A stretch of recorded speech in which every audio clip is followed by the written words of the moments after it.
நீ பேசுதடா கொஞ்சமாக பார்த்தா மனம் சாரல் வீசுதடா நீ நின்ன நடந்தா கண்ணு ஓ முகமே கேக்குதடா அடுத்தொலைவில் இருந்த நீங்களா என்ன இந்த ராத்திரியில ரொம்ப நாளா எனக்கு ஒரு ஆசை.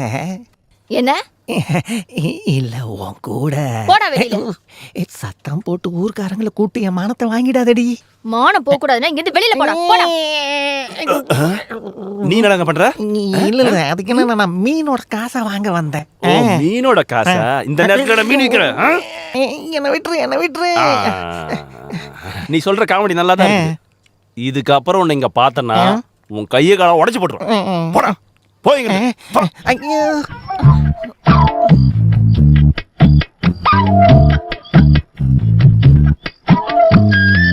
அவனை இன்னும் 2 அடி அடிக்க வேண்டியதானே. நீ எப்படிப்பட்ட ஆளுன்னு தெரிஞ்சிருந்தால தானே அந்த மீன்கார உன்னை சுத்தி சுத்தி வரான். இங்க பாருங்க, என் மேலேயே உங்களுக்கு சந்தேகம் வந்துருச்சா? அப்படிலாம் நான் உன் மேல நம்பிக்கை இல்லாமலாம் இல்ல, அதனாலதான் நம்பிக்கையா உன்னை பார்க்க வந்தேன். நீங்க இன்னைக்கு போக வேண்டாம். இங்கிருந்து போறதுக்காக நான் வந்தேன். அவன் யாரோட பையன்?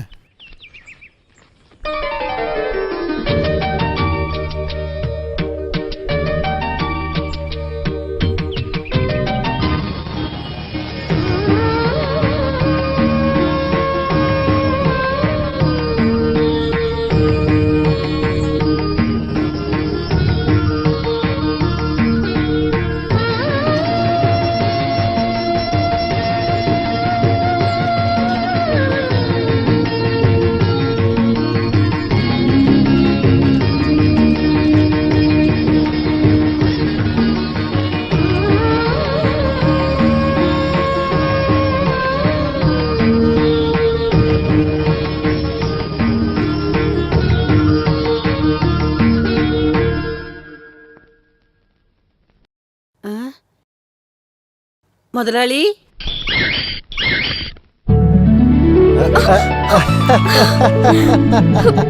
என்னங்க இதெல்லாம்? விடுங்க விடுங்கன்னு சொல்றேன்ல, விடுங்க. என்ன பண்றீங்க நீங்க? உங்களுக்கு என்ன பைத்தியம் பிடிச்சிருச்சா? ஆமா, பைத்தியம் தான் பிடிச்சிருக்கு. சந்தோஷ பைத்தியத்துலதான் இப்படிலாம் பண்ற சாவித்ரி. என்ன அவ்வளவு சந்தோஷம் உங்களுக்கு? வேலை எதுவும் கிடைச்சிருக்கா? இல்ல, ஒரு வேலை கம்மியாயிடுச்சேங்கிற சந்தோஷம். குறைஞ்சிருச்சா? என்ன இருந்தாலும் பாசமானவர் ராம் முதலாளி. நீ டீ குடுத்தியா? இல்ல. நான் எதுக்காக அவருக்கு டீ கொடுக்கணும்? அட கடவுளே, முதலாளி நகையை திருப்பி கொடுக்கதா வீட்டுக்கு வந்தாரு. நீ ஒரு டீயாவது கொடுத்துருக்கலாம்ல. நகையை திருப்பி கொடுக்க வந்தாரா? யாரு? ஐயோ, அப்ப அவரு கொடுக்கலையா? இல்லையே, அவர் கொடுக்கல. முதலாளி வந்தாருன்னு சொன்ன உடனே நான் நினைச்சேன் அவர் நகை தான் கொடுக்க வந்திருக்காருன்னு. கடன் வாங்கின காசு கொடுக்காம எப்படி நகையை கொடுப்பாரு? அப்புறம் எதுக்கு அவர் வந்தாரு? அது எப்படி எனக்கு தெரியும்? ஒருவேளை நான் இல்லாதனால அவர் கொடுக்காம போயிட்டாரோ?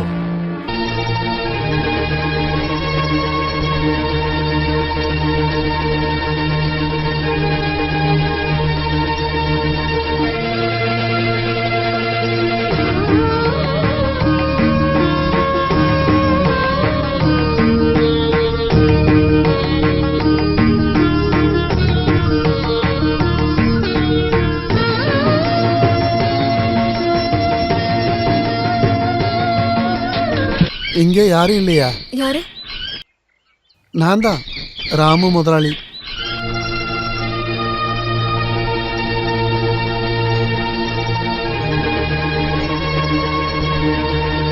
உங்களுக்கு என்ன வேணும்? எனக்கு கொஞ்சம் தண்ணி கிடைக்குமா?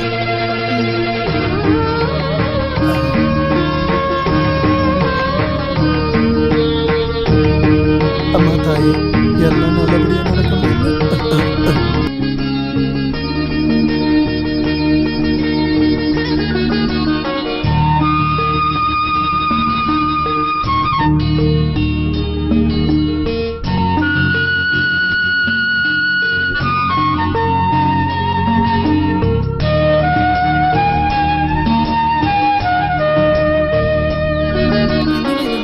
ஐயோ வேணும்.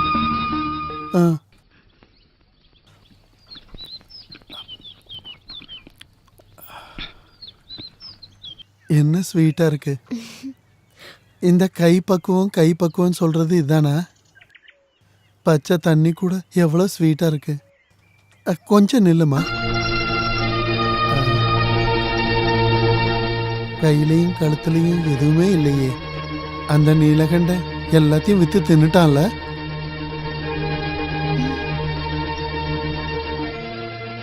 அருணா கயிறை கூட அடகு வச்சுட்டான்ல. அது உங்ககிட்ட தானே இருக்கு. இப்போ அது என்கிட்ட இல்ல, வீட்டுல பத்திரமா பாதுகாப்பா வச்சிருக்கேன். சாவித்திரி எதை பத்தியும் பயப்பட வேண்டாம். அந்த அருணா கயிறு எனக்கு வேணும். ஐயோ, ஏன் அப்படி சொல்ற? அது வேற எதுக்காக? உங்களுக்கு எதுக்கு என்னோட அருணா கயிறு? அத என்கிட்ட கொடுத்துருங்களேன். தருவேன். இந்த கண்டிஷன்ல நீ என்ன கேட்டாலும் ராம முதலாளி கொடுத்துருவேன். சொல்லு, உனக்கு என்ன வேணும்? எனக்கு என் அருணா கயிறு மட்டும் போதும். கொடுத்துடலாமே. அத நாளைக்கு கொடுத்துருட்டா? ம், நாளான்னைக்கு தரட்டுமா? சாவித்திரி, நாளைக்கே கொடுத்துட்றேன். ஈஸ்வரா, கிடைச்சது கூட இல்லாம போயிடுமோ? நாளைக்கு காலங்காத்தால ஆன உடனே நீலகண்டனை அனுப்பிவிடு. உன்னோட அரணா கயிறை இந்த ராமு முதலாளி கொடுத்து விட்டுருவேன். என் மேல எப்பவுமே தனி பாசம்தான். என்னை எப்படியாவது தூக்கிட்டு வந்து என் வீட்லயே சேர்த்துடும். நல்ல வேலை இங்கே தூண் இருந்துச்சு. சாமி, இனி எல்லாமே உன் கையில் தான் இருக்கு.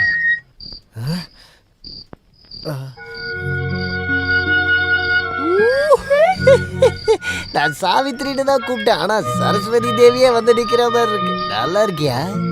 நல்லா இருக்கியான்னு கேட்டேன். சத்தம் போடாதீங்க. பிடிச்சிக்க பார்த்து பத்திரமா உள்ள கூட்டு போ.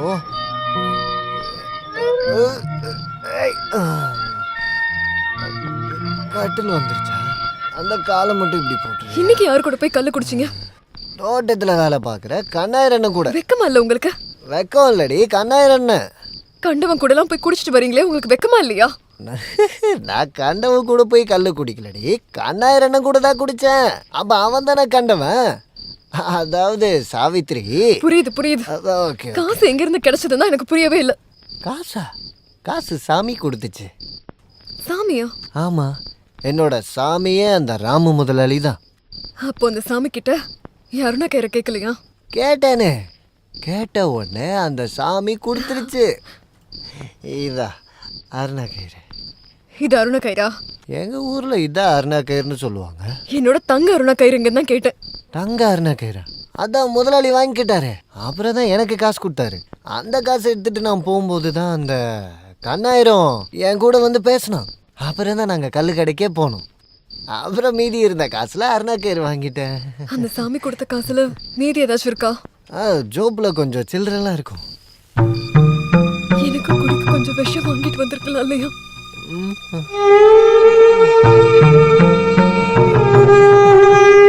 இந்த அருணா கயிறு எவ்வளோ நீளமா இருக்கு. இது அப்படியே நல்லா கட்டிட்டு மேலே போட்டு தொங்க விட்டோம்னா அலங்காரம் பண்ண மாதிரி இருக்கும். அழகா இருக்கும். காயப்படும்.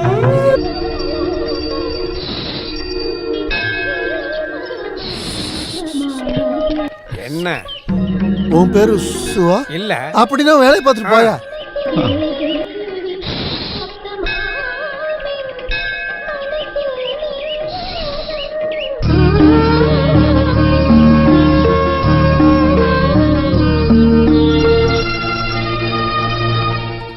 தேவி, அரணா கயிறு கொடுக்காதனால என் தலை வெடிச்சு சாகணும்னு நீ வேண்டிக்கிறியா என்ன? சாவித்திரி, நான் இது வரைக்கும் எந்த தப்புமே பண்ணதில்லை. நீலகண்டன் கேட்ட காசையும் நான் கொடுத்துட்டேன். அந்த அருணா கயிறை நானே வச்சுக்கிறேனே. இதுக்கு சரோஜினி அக்காவுக்கு கட்டுறதுக்கு தானே? ஐயோ, இது அவளால கட்டிக்க முடியுமா? அவளுக்கு கட்டணும்னா 1/2 கிலோல அருணா கயிறு வாங்கணும். ஏன் போட வேண்டியதானே? நீ அது இதுன்னு சொல்லி என்னோட மூட ஸ்பாயில் பண்ணாத. நான் உனக்கு ஒரு உண்மையை சொல்லட்டுமா? ஏய் பிசாசு தலையன், என்ன பார்க்காத, அங்க பாரு. சாவித்திரி, நான் ஒரு உண்மையை சொல்லட்டுமா? எனக்கு படுத்த தூக்கம் வரல. வயசாயிடுச்சுன்னா எல்லாருக்கும் அப்படிதான் இருக்கும். இல்ல இது அந்த மாதிரி தூக்கம் இல்லைன்றது இல்ல. அரணா கயிறு கிடைச்சதுன்னா என்னோட எல்லா பிரச்சனையும் தீந்துரும்.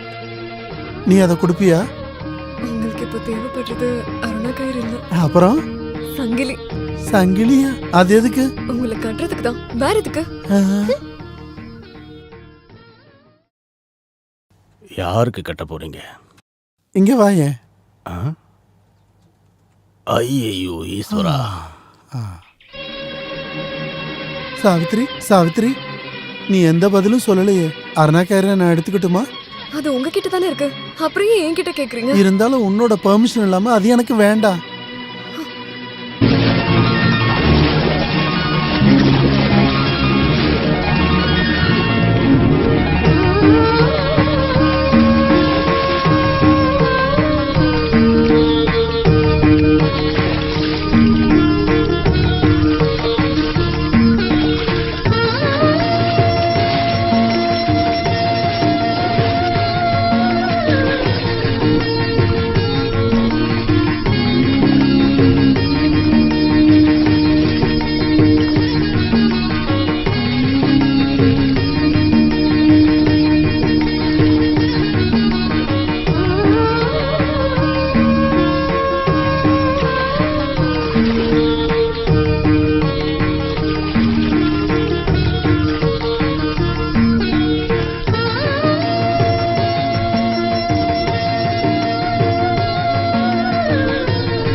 என்னாச்சு? நான் ஒண்ணும் எதுக்கு பண்ணல. அவரை அடிக்கிறாரு? தயவு அடிக்காதீங்க. செஞ்சு ஏன் என்னை அடிக்கிறீங்க? பண்ணிடாத. அது எப்படி விட்டுட்டு போக முடியும்? நீ அடிக்கிற அளவுக்கு அவர் என்ன தப்பு பண்ணாரு சொல்லு. ஏன் பயில்வானே, எதுக்கு ராமு முதலாளி அடிக்கிற நீ? இந்த ஆளு என்ன பொறுக்கித்தனம் பண்ணான்னு தெரியுமா உங்களுக்கு? பயில்வானே, என் மானத்தை கெடுத்துறாரு. நீயே சொல்றான். பயில்வான் சண்டை போடாதீங்க. என்ன ராமு இதெல்லாம்? ஐயோ வாத்தியாரே, அது என்ன வந்து பயில்வான் என்ன ஆச்சு? உங்க தங்கச்சி குளிக்கும் போது ஒளிஞ்சிருந்து பார்த்தா நீங்க எல்லாம் என்ன பண்ணுவீங்க? அடிக்கும், அடிச்ச கொன்னுடுவோம். அதத்தான் நானும் பண்ண போறேன். ஐயோ பயில்வான் உடம்பு சரியில்லாதவரு. இல்ல முதலாளி யாரு குளிக்கும் போது எட்டி பார்த்தாரா? சொல்லு பயில்வான். நீலகண்டனோட பொண்டாட்டி சாவித்திரிய தெரியும்ல, அவ குளிக்கும் போது ஒளிஞ்சிருந்து பார்த்துட்டு இருக்க அந்த கிளபோல்டு. இவனு என்ன பண்ணலாம்? வேணாம் வேணாம், இதுவே போதும்.